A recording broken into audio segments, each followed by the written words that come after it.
Express way से गुजरते हुए अपने भाई मुजाहिद रज़ा और सलीफ सैफी और रईस माहिर के साथ गुजर रहे थे। सोचा कि एक नज़्म है फ़लस्तीनियों के नाम तो एक पैगाम दिया जाए।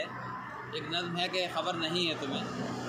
देखेंगे बहुत दिनों से फ़लस्तीन की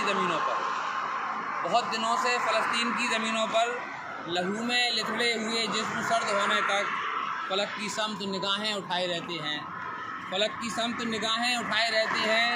खुदाया सिलसिला कायम रहेगा अब कब तक। दिखा दे मौजूदा फिर से स्याह चिड़ियों का।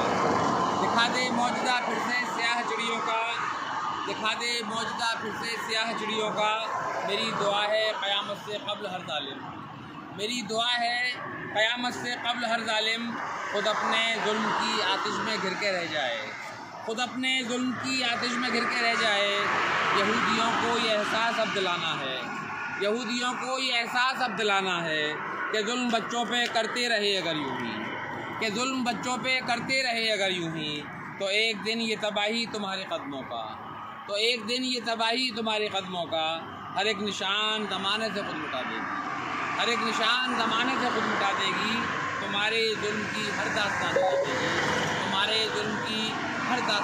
देगी। मैं मुशर्रफ हुसैन महदर, यमुना एक्सप्रेस वे से। अस्सलाम वालेकुम।